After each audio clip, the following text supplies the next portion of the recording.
Praise the Lord सभी को।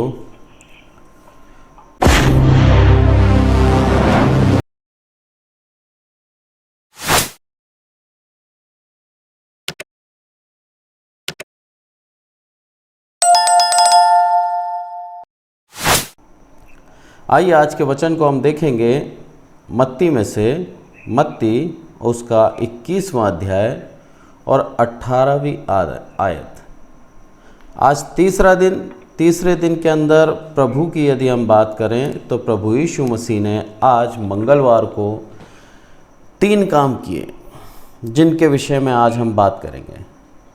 Palm Sunday में हमने देखा जैतून पहाड़ से वो नगर की ओर आए और उसके बाद उन्होंने गधी और गधी के बच्चे को खोलने के लिए बोला और चेलों ने वैसा ही किया। ये दर्शाता है कि प्रभु हमारे हर एक बंधन को खोलकर हमें स्वतंत्र करना चाहता है। मंडे को हमने ये देखा कि प्रभु ने किस तरह से मंदिर को पूर्ण रूप से साफ रखने की कोशिश करी। वहाँ के सर्राफों को हटा दिया, वहाँ के मार्केट को हटा दिया और पवित्र करने की पूर्ण प्रयास। और प्रभु चाहता है कि हम भी जो आज उसके देह रूपी मंदिर में हैं, हमारी जो देह है वो उसका एक मंदिर है, उसको पूर्ण रूप से पवित्र रखें, साफ रखें। प्रभु यही चाहता है। आज तीसरे दिन की यदि हम बात करें तो प्रभु यीशु मसीह उसी जैतून पहाड़ से भोर को नगर को फिर लौटा और लौटा। यहाँ पर 18वीं आयत में पढ़ता हूँ, भोर को जब वह नगर को लौट रहा था तो उसे भूख लगी। यहाँ पर 3 कार्य प्रभु ने करे। पहला कार्य ये था कि अंजीर के पेड़ को उसने बोला और अंजीर का पेड़ सूख गया। दूसरा कार्य, उस आराधनालय में दोबारा गए जहाँ पर कल पूरे लोगों को जो वहाँ पर व्यापार कर रहे थे निकाल दिया था। आज उस आराधनालय में जाकर अपनी प्रभुता साबित करी। और तीसरा ये चेलों को चेतावनी दी कि इन फरीसियों शास्त्रियों से चौकस रहना। आज हम तीनों बातों को सीखेंगे कि प्रभु किस तरह से अपने दासों को सिखाता है, किस तरह से उसके वचन हमारे लिए उपयोगी हैं आज 2000 साल बाद भी। तो पहली आयत जब यहाँ पर मैं पढ़ता हूँ 18वीं आयत 21 का मत्ती, तो वहाँ पर लिखा है कि भोर को जब वह नगर को लौट रहा था तो उसे भूख लगी। प्रभु यीशु मसीह के विषय में यहाँ पर दूसरी बार कहा गया है मत्ती के अंदर कि उसे भूख लगी। पहले यदि देखा जाए तो पहले जब उसकी परख हुई थी वो है मत्ती 4 का 4, उसमें लिखा है 4 का 2, वो लिखता है कि वह 40 दिन 40 रात निराहार रहा तब उसे भूख लगी। और यहाँ पर वो 1 दिन के सफ़र से आया है और यहाँ पर क्या बोलता है, उसे भूख लगी। प्रभु यीशु मसीह यहाँ पर शारीरिक भूख के विषय में नहीं कहता, क्योंकि वचन क्या कहता है, उसकी भूख क्या है। उसकी भूख के विषय में लिखता है मनुष्य केवल रोटी से ही नहीं परंतु हर एक वचन जो परमेश्वर के मुख से निकलता है जीवित रहेगा। प्रभु कुछ चाहता है हम लोगों से। अंजीर के पेड़ की यदि हम बात करें तो अंजीर सिर्फ आशीष को दर्शाता है। और इस्राएल के जितने भी लोग थे वो परमेश्वर के आशीषित थे, चुने हुए थे और प्रभु ने उनको समृद्ध कर दिया था और प्रभु ने उनको बढ़ा दिया था। आज उनके पास एक बहुत ही अच्छा नगर था और सारी सुख सुविधाएं थी जो प्रभु ने उनको वादा किया था। एक आशीषित जीवन जो एक मसीह जी रहा है, इसको आज हम आज के अपने जीवन से रिलेट करेंगे, उसको हम जोड़ कर देखेंगे कि सच में एक मसीह कैसे जीवन को जीना चाहिए। जब प्रभु यीशु मसीह उसके पास गया इस आशय से कि मुझे इस अंजीर के पेड़ से जरूर कोई ना कोई फल मिलेगा, और उसको मिला क्या, उसके पास पत्तों को छोड़ उसमें कुछ भी ना पाकर उससे कहा अब से तुझ में फिर कभी फल ना लगे। पत्ते, परमेश्वर का एक एक बात में बहुत गहराई है। यदि पेड़ की बात करें तो पेड़ का जो भोजन बनाते हैं वो पत्ते बनाते हैं, हमें साइंस सिखाती है। तो यहाँ पर क्या देख रहे हैं हम कि पेड़ खुद के लिए तो भोजन बना रहा है, खुद को बड़ा कर रहा है, पर दूसरों के लिए फल नहीं ला रहा। एक जगह लिखा है कि उसके अंदर फल का समय नहीं था, इसीलिए उसमें फल नहीं थे। पर प्रभु यीशु मसीह को मालूम है सब। प्रभु यीशु मसीह को हम ये नहीं कह सकते कि प्रभु उसके अंदर फल का समय नहीं था इसीलिए उसमें फल नहीं है। प्रभु हमसे बहुत कुछ चाहता है। हम विश्वासी हैं, हम आशीषित हैं, हम प्रभु के संग चलते हैं, तो प्रभु हमारे से चाहता है क्या तुझ में परमेश्वर का वचन बना हुआ है या नहीं है। क्योंकि यहाँ पर वचन क्या बोलता है, सड़क के किनारे अंजीर के पेड़ को देखकर उसके पास गया। अब प्रभु यीशु मसीह की बात करें तो प्रभु यीशु मसीह खुद मार्ग, सत्य और जीवन है। यदि हम प्रभु यीशु मसीह के साथ बने हुए हैं और हमारे अंदर कोई फल नहीं आता, तो प्रभु हमसे कहता है कि अब तुझ में कोई फल नहीं आएगा। बहुत ही गंभीरता है इस बात में, और बहुत ही ज़्यादा दुखदाई है कि यदि हम उसके अंदर बने रहते हुए भी यदि फल नहीं लाते तो। क्योंकि आत्मा के फल हम सब जानते हैं, गलातियों के अंदर लिखे हुए हैं कि आत्मा के फल दया, कृपा, प्रेम। तो क्या बोलता है यहाँ पर प्रभु कि उन प्रेम के जो फल है, दया के जो फल है, जो अनुग्रह के फल हैं, वो तुम में क्यों नहीं है यदि तुम मुझ में बने हुए हो तो। बोला तुम में, और अगर शास्त्री और फरीसी की बात करूं तो उनमें क्या फर्क रह गया फिर। प्रभु यीशु मसीह हमें बहुत कुछ सिखाना चाहता है इन आयतों से। बोला हम क्या हैं, उसके लिए एक आशीषित हैं, और हम आशीषित हैं तो हमारे अंदर फल आना बहुत आवश्यक है। यदि हम फल नहीं लाते, खुद के लिए जी रहे हैं, जिस तरह से वो पेड़ जी रहा था, पत्तों से खुद का खाना तो बना रहा था पर दूसरों के लिए फल नहीं ला रहा था। बोले यदि खुद के लिए जी रहे हो तो तुम मसीह नहीं हो। हम आशीषित हो जाते हैं, धनाढ्य हो जाते हैं, पैसा कमा लेते हैं और फिर खुद के लिए जीना स्टार्ट कर देते हैं। प्रभु के नाम की संगति तो रखते हैं पर प्रभु को सच में अपना प्रभु करके पुकारते नहीं हैं। दुनिया की नज़र में धर्मी तो हैं पर प्रभु की नज़र में आज भी हम में बहुत सी कमियां हैं। यदि ऐसा जीवन जी रहे हैं तो आज प्रभु बोलता है कि अपने जीवन को जांचो। बोला इस पेड़ का उदाहरण ऐसे ही नहीं दिया, उस पेड़ का उदाहरण इसलिए दिया क्योंकि वो जो नगर था वो अंजीर के पेड़ का एक घर था। मतलब उसको बोलते हैं हाउस ऑफ फिग। ढेर सारे अंजीर के पेड़ थे वहाँ, और इसीलिए अंजीर के पेड़ का उदाहरण देके प्रभु ने समझाया। वो आया था जैतून पहाड़ से, और जैतून दर्शाता है अभिषेक को। वो देना चाहता है हमें अभिषेक। पर हम अगर ऐसे विश्वासी हैं जो आशीषित तो हैं पर हम में फल नहीं है, तो हमारे को वो अभिषेक नहीं देगा।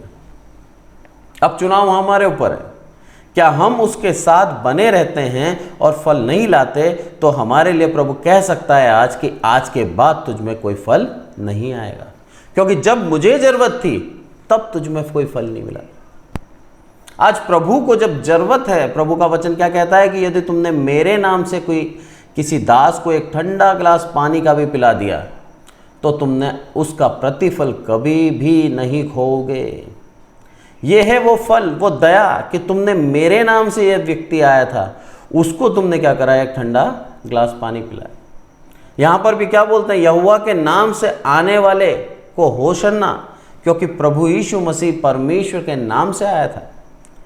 तो प्रभु इसीलिए हमें सिखाता है कि हम उसके नाम से जब जाते हैं तो हम प्रभु यीशु मसीह की भूमिका निभा रहे हैं, और प्रभु यीशु मसीह की भूमिका निभा रहे हैं तो प्रभु यीशु मसीह का आदर सत्कार सामने वाला करता है या नहीं करता, ये मानने की बात है, सीखने की बात है। बोला तुम्हें सीखना पड़ेगा। और जैसे ही उसने बोला तो क्या हुआ, अंजीर का पेड़ तुरंत सूख गया। यह देखकर चेलों को अचंभा हुआ और उन्होंने कहा ये अंजीर का पेड़ तुरंत कैसे सूख गया। एक सवाल मन में आ गया, बोला प्रभु तूने तो सिर्फ बोला था और ये पेड़ एकदम से सूख गया। अरे जो उसके हरे पत्ते थे, जो दुनिया को दिख रहा था, ये बहुत आशीषित है, इसके पास सब कुछ है। प्रभु का एक वचन हमारा वो सब कुछ छीन सकता है यदि हम उसके काम के योग्य नहीं हैं। तो यदि सिर्फ खुद के लिए जी रहे हैं तो मेरा प्रभु आज कह सकता है हमसे, आगे को तो खुद के लिए भी नहीं जी पाएगा। कई बार प्रभु ने उदाहरण के तौर पे हमें सिखाया है कि धनवान लोग स्वर्ग के राज्य में जो प्रवेश करना है उनका बहुत कठिन है, बहुत कठिन है। प्रभु ने साफ साफ कहा है कि मैं इस दुनिया के कुचले हुए दीन लोगों के लिए आया हूं। कहीं भी उसके अंदर धनवानों का जिक्र नहीं है। और मनुष्य की चाह क्या रहती है कि मैं ज़्यादा से ज़्यादा धन अर्जित करूं, ज़्यादा से ज़्यादा धन कमाऊं और धनवान बन जाऊं। कितना ज़्यादा दुर्भाग्य की बात है धनवान होना। यदि हम धनवान होकर प्रभु के कार्य नहीं कर पा रहे, प्रभु के लिए आशीष के कार्य नहीं कर पा रहे और दूसरों के लिए फल नहीं ला रहे, तो हमारे लिए दुर्भाग्य है धनवान होना। पर यदि हम उसका सदुपयोग कर रहे हैं और अपने धन का परमेश्वर के लोगों के लिए हम इस्तेमाल करते हैं, तो प्रभु हमसे प्रसन्न है, वो अभिषेक दे देगा हमें। क्योंकि बाइबल दिखाती है हमें जब जब जिस को अभिषेक किया उसके बाद उससे बहुत बड़े बड़े काम लिए। हम दाऊद के उदाहरण से देख सकते हैं, दाऊद का अभिषेक किया, अभिषेक के बाद उसने गोलियत को मारा। शमूएल का अभिषेक किया और उसके बाद उसने उससे इतना बड़ा परमेश्वर का काम कराया और उसी के द्वारा शाऊल राजा को नियुक्त करा। हमने देखा है अभिषेक का प्रतिफल क्या होता है। जैसे ही अभिषेक किया जाता है परमेश्वर का आत्मा हम में आ जाता है और वही अभिषेक उस जैतून के पहाड़ को दर्शाता है, उस जैतून तेल को दर्शाता है कि वो करना चाहता है हमारा अभिषेक। पर हम क्या खुद के लिए जी रहे हैं क्या, ये सवाल उठता है।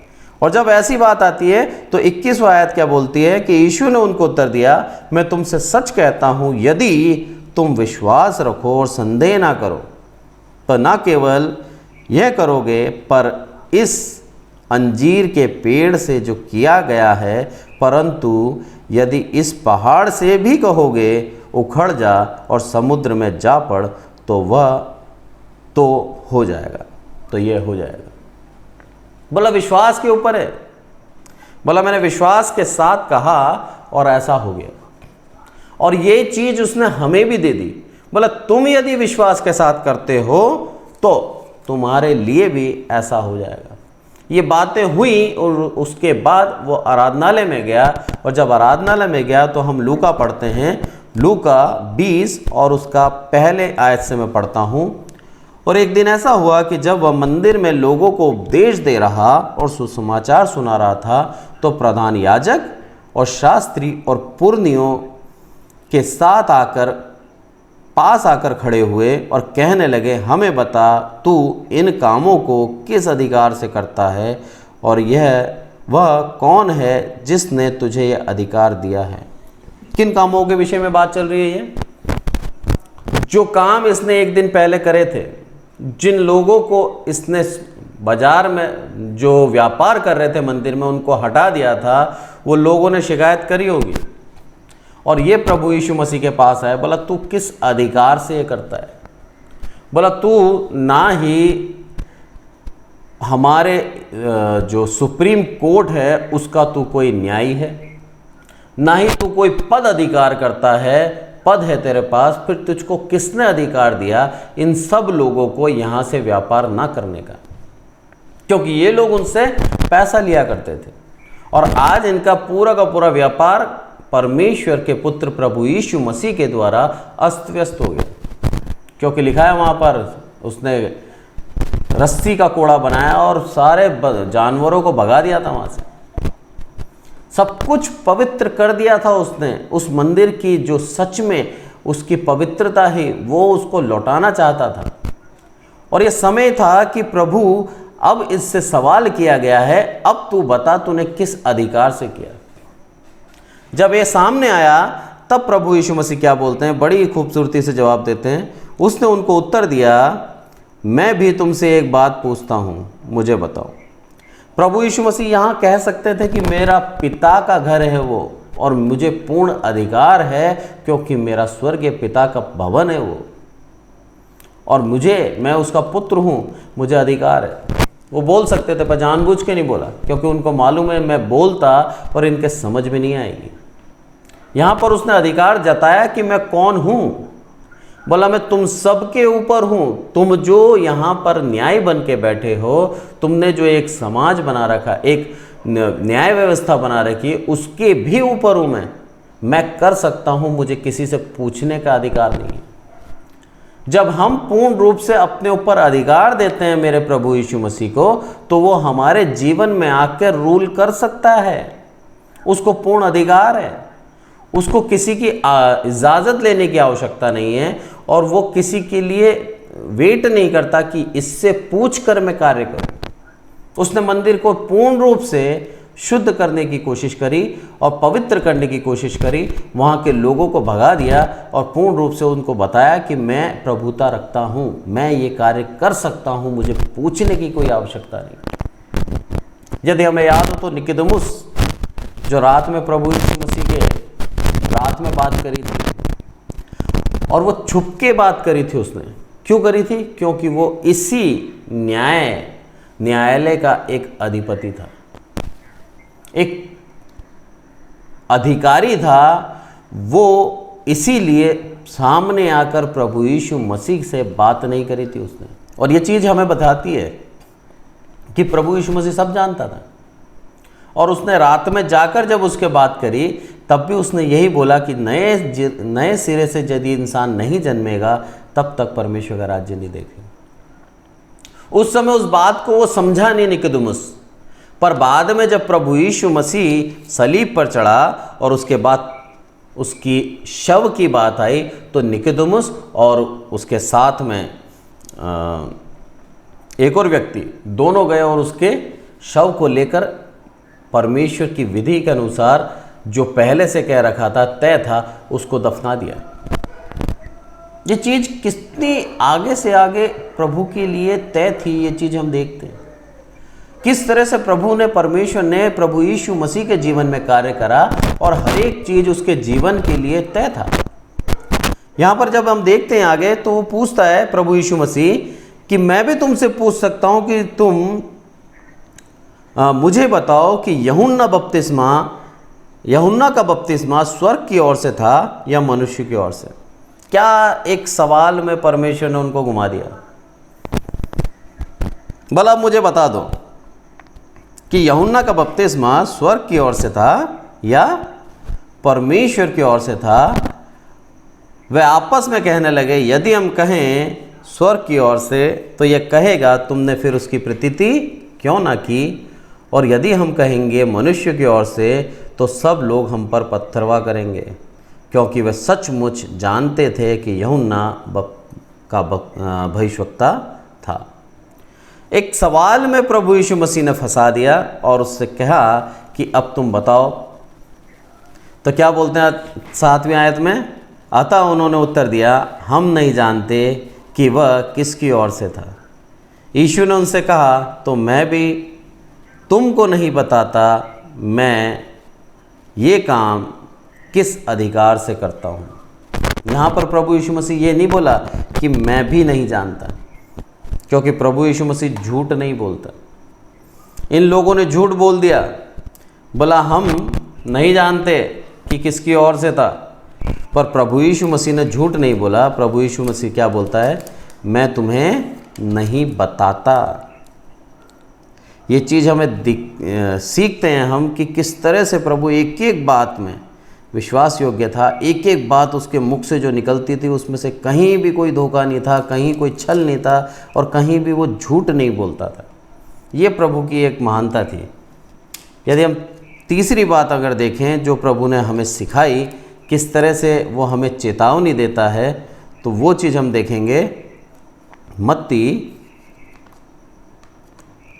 और उसका 23वां अध्याय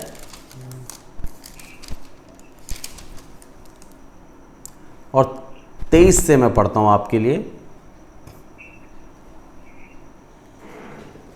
यहाँ पर पहले 23 का पहला क्या बोलता है तब यीशु ने भीड़ से और अपने चेलों से कहा, शास्त्री और फरीसी मूसा की गद्दी पर बैठे हैं, इसलिए वह तुमसे जो कुछ कहे वह करना और मानना, परंतु उनके से काम मत करना, क्योंकि वे कहते तो हैं पर करते नहीं।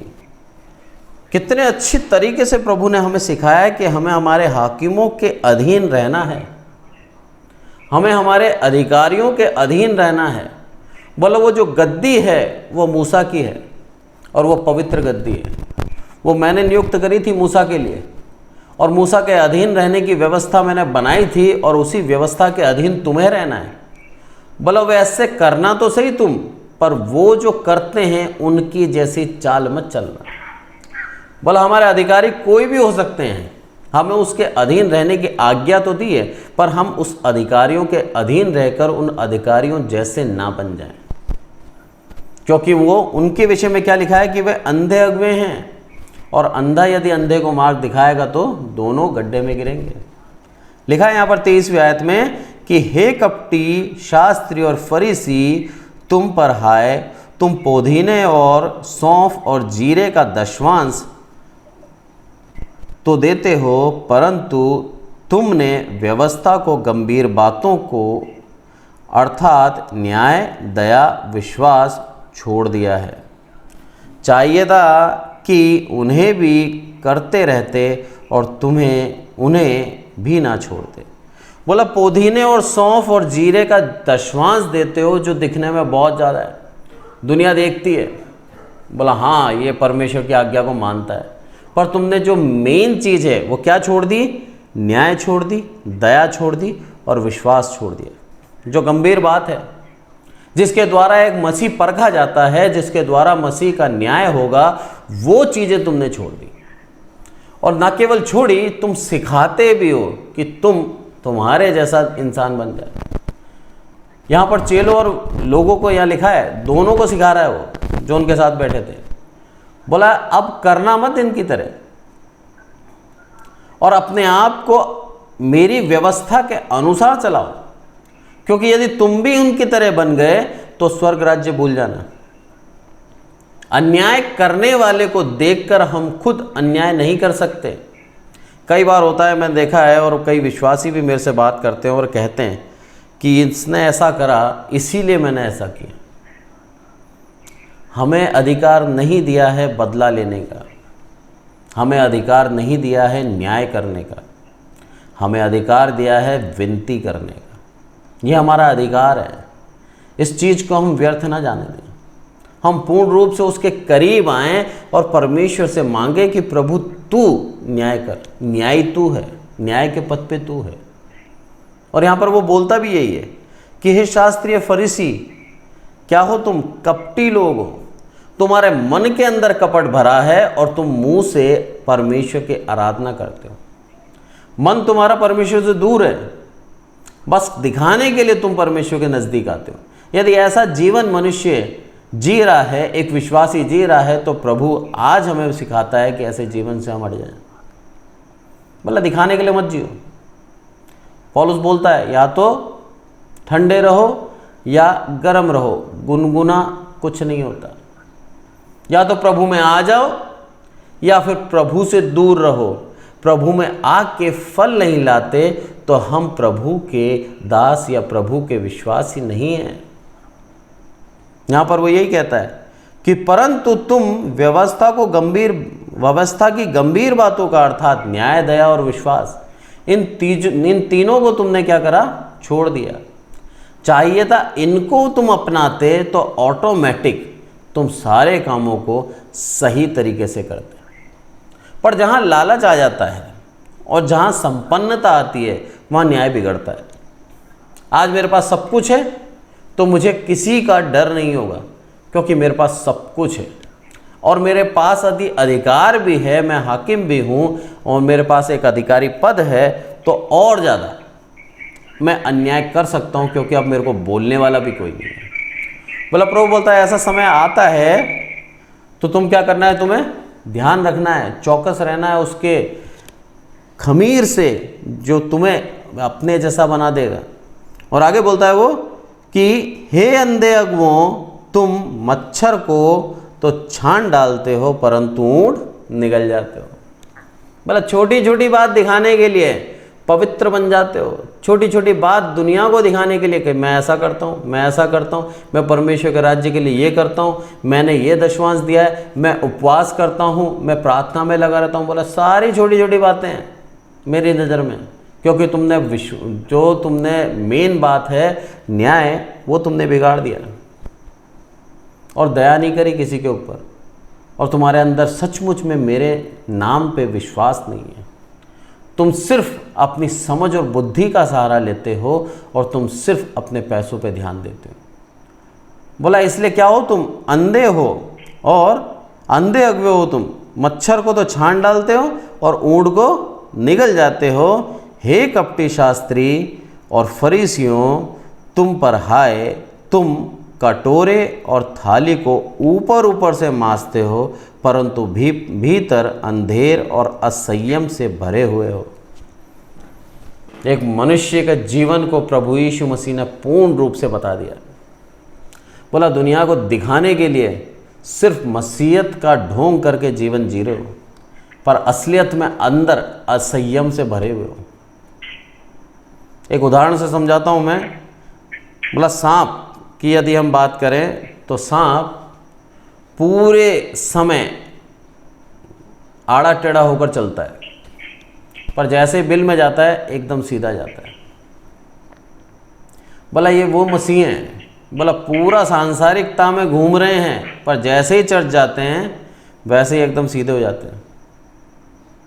बोला ऐसा मत बनो, ऐसा बनने से कोई फ़ायदा नहीं होगा, क्योंकि प्रभु जानता है तुम सच में क्या हो। इसलिए बोलता है वो कि ऊपर ऊपर से तुमने मांजी है थाली और कटोरों को, चमक रहा है बाहर से, लोग तुम्हें देखकर कहते हैं कि सच में एक विश्वासी है, सच में एक धर्मी व्यक्ति है, दिन रात प्रार्थना करता रहता है, दिन रात परमेश्वर की व्यवस्था पर मन लगाए रहता है, पर सच में दिल से कैसे हो तुम मैं जानता हूं। दुनिया को धोखा दे सकते हैं हम, पर हमारे जीवते परमेश्वर को धोखा नहीं दे पाएंगे, क्योंकि वो हम जानते हैं हमारा प्रभु सच्चा है और प्रभु जानता है कि हम कैसे हैं। इस चीज़ को हमेशा याद रखें, नहीं तो इस शास्त्रीय फरीसी की उपमा देने में टाइम नहीं लगाएगा प्रभु। आगे क्या बोलता है वो कि हे अंधे फरीसी, पहले कटोरे और थाली को भीतर से मांज कि वे बाहर से भी स्वच्छ हों। बोला सच्चाई तो ये है कि तेरा मन साफ होना चाहिए, और यही कारण था जब प्रभु यीशु मसीह के चेलों ने बिना हाथ धोए खाना खाया, तब बोला था इन शास्त्री फरीसियों ने अचंभा किया था, क्योंकि उस परंपरा के अनुसार इन लोगों के लिए दो प्रकार के बर्तन हुआ करते थे। एक ऐसा जग जिससे पानी पिया करते थे और एक ऐसा जग जिससे सिर्फ हाथ धोया करते थे।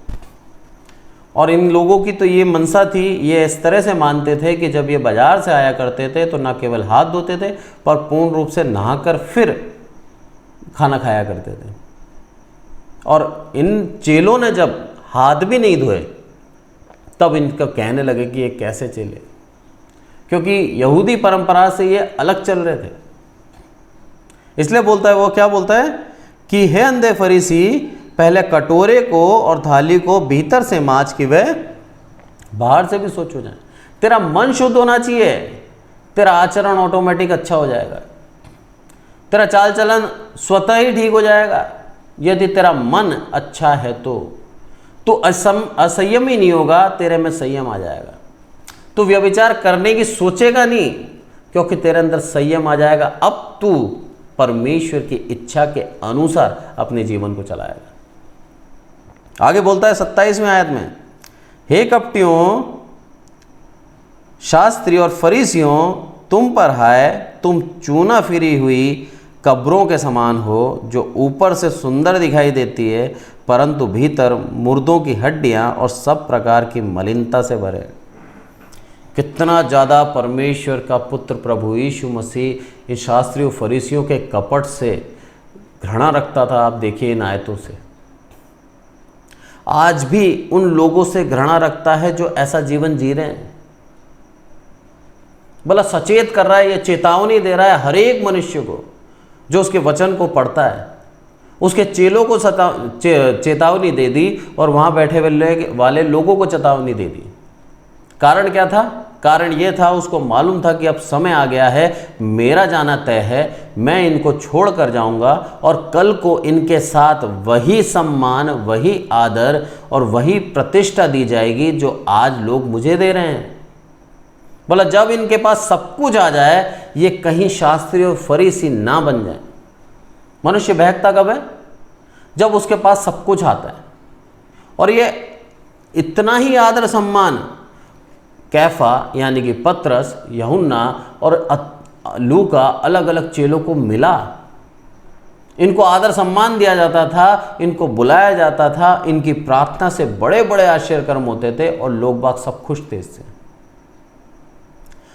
प्रभु ने पहले से ही चेतावनी दे दी कि तुम्हें इन शास्त्रियों और फरीसियों के समान नहीं होना, क्योंकि यदि तुम इनकी तरह हो गए तो तुम में और मेरे चेलों में कोई अंतर नहीं होगा।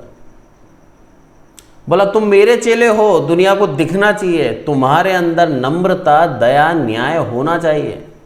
आज भी प्रभु हमसे कहता है कि तुम विश्वासी हो तो तुम्हारे अंदर मेरे गुण पाए जाने चाहिए। तुम दिखावा करने वाले ना बनो, तुम ऐसे ना बनो कि सिर्फ दिखाने के लिए मसीह में हो, तुम ऐसे रहो कि परमेश्वर का पुत्र सच में तुम पर गर्व करे, घमंड करे, खुश हो कि हाँ ये मेरे मार्ग पे चल रहा है, ये मेरे मार्ग पे बना हुआ है और मेरे मार्ग पे बने रहने के कारण इसमें फल भी है। सिर्फ खुद के लिए नहीं जी रहा है, ये दूसरों के लिए जी रहा है। प्रभु ऐसा चाहता है आज हमसे। ये तीनों उदाहरण हमने देखे हैं। प्रभु ने अपनी प्रभुता दिखाई और प्रभुता दिखाने के बाद उसने बता दिया कि सारा अधिकार मेरे पास है, मैं तुम्हें पूर्ण रूप से शुद्ध कर सकता हूं। जब मैं तुम्हारे पास आता हूं तो मुझे तुम्हारे पास फल दिखने चाहिए, मैं देख सकूं तुम्हारे अंदर फल, तुम्हारे अंदर वचन लगे होने चाहिए, तुम वचन से भरपूर होने चाहिए, क्योंकि वचन ही मेरी भूख मिटा सकता है। बोला जब मैं तुम्हारे पास आऊं तो तुम्हारे अंदर मुझे कपट ना दिखे, जैसे इन शास्त्रियों और फरीसियों के बीच में है। बोला दुनिया को दिखाने के लिए काम तो कर रहे हैं, दुनिया को दिखाने के लिए सब कुछ कर रहे हैं, पर मन में इनके कपट भरा हुआ है और कपट से ही हमेशा प्रभु यीशु मसीह के पास आते थे। उस कपट के कारण ही प्रभु यीशु मसीह के पास मंदिर में आए थे और उससे पूछते हैं तो किस अधिकार से काम करता है। प्रभु यीशु मसीह हमें सिखाता है कि पूर्ण अधिकार उसके पास है, उसके पास हमें फल देने की भी आशीष है और हमसे फल छीनने का भी उसके पास अधिकार है। यदि आज तक हम में फल नहीं है तो आज समय आ गया है, हम में फल होने चाहिए, नहीं तो प्रभु हमसे कह सकता है कि आज के बाद तुझ में फल नहीं लगेंगे। और वचन कहता है तुरंत वो पेड़ सूख गया, मुरझा गया। कहीं ऐसा ना हो जाए कि हम तुरंत सूख जाएं, मुरझा जाएं। प्रभु ने आज हमें मौका दिया है। ये समय जो चल रहा है ये ग्रेस पीरियड है, पूरा का पूरा प्रभु के पहले आगमन से लेके दूसरे आगमन तक मैं पूरा का पूरा ग्रेस पीरियड बोलता हूँ, अनुग्रह का समय बोलता हूँ। प्रभु का अनुग्रह है हम पर और बार बार वो हमें समय देता है, मौका देता है कि हम उसकी इच्छा के अनुसार चलें, ना कि दुनिया को दिखाने के लिए धर्मी बने रहें। आज भरपूर हैं दुनिया के अंदर कई ऐसे लोग हैं जो सिर्फ दुनिया को दिखाने के लिए मसीहत को जी रहे हैं। कई हैं ऐसे कपट रूपी मनुष्य से प्रभु घृणा रखता है कि सिर्फ काम के लिए तुम मेरे पास है और काम होते ही वापस अपनी जगह चले गए। शास्त्री और फरीसी भी ऐसे ही थे। उस अगुवे के पद को ग्रहण करना ताकि जो भी इनकम होती है, जो भी उनसे कमाया जाता है वो सब ले लें। हम प्रभु की नज़दीकी में बढ़ रहे हैं, यही बहुत बड़ी बात है। उसने हमें चुन लिया, यही बहुत बड़ी बात है। अरे उसने हम पर दया कर दी, यही बहुत बड़ी बात है। नहीं तो उन शास्त्रियों और फरीसियों के समान हमें बना सकता है, हमें उन कपटियों की उपमा दे सकता है, और यदि उपमा देता है तो हमारे विरुद्ध में ये कह भी सकता है कि आज से तुझ में फल ना लगे। प्रभु का वचन आज हमें यही सिखाता है कि आज हमें जीवन में किस तरह से जीना है। प्रभु का वचन हमें आज सिखाता है कि आज वो हमारे पास आता है, आज के दिन हमारे पास आया है और हम में देख रहा है क्या हम में फल है क्या। हम कह सकते हैं सच्चे दिल से अपने दिल पर हाथ रख कर कि प्रभु हाँ मुझ में फल है, तू मेरे पास आ। यदि हम कह सकते हैं तो हम धन्य दास हैं, उसने हमें भेजा और हम विश्वास योग्य रहे। यदि आज भी हम में फल नहीं है तो वो कहता है कि सावधान हो जा, नहीं तो मैं कह दूंगा आज के बाद तुझ में फल नहीं लगेंगे। यदि हम परमेश्वर के काम दुनिया को दिखाने के लिए कर रहे हैं तो हम परमेश्वर के काम ना करें, पर यदि हमें आत्मा से आनंद मिलता है, हमारी आत्मा आनंदित होती है उसकी नज़दीकी में आके, हम इस काम को और बढ़ाते जाएं। दिल से खुशी होती है कि हाँ प्रभु, सच में तेरी नज़दीकी में आकर मुझे सच में बहुत आनंद मिलता है, मेरी आत्मा आनंदित हो जाती है। आप सच्चे प्रभु के दास हैं, प्रभु आपसे आनंदित है। पर साथ में आपको चेतावनी भी देता है कि यदि तुम्हें जीवन में समृद्धि मिलती है, आशीष मिलती है, तुम्हें अच्छा स्थान मिलता है, लोग तुम्हारी आवभगत करते हैं, तो जीवन के अंदर कपट मत लाना, अपने अहम में बढ़ मत जाना, जीवन में घमंड आने मत देना, नहीं तो वो हमें उस कपटी शास्त्री और फरीसी की उपमा दे देगा।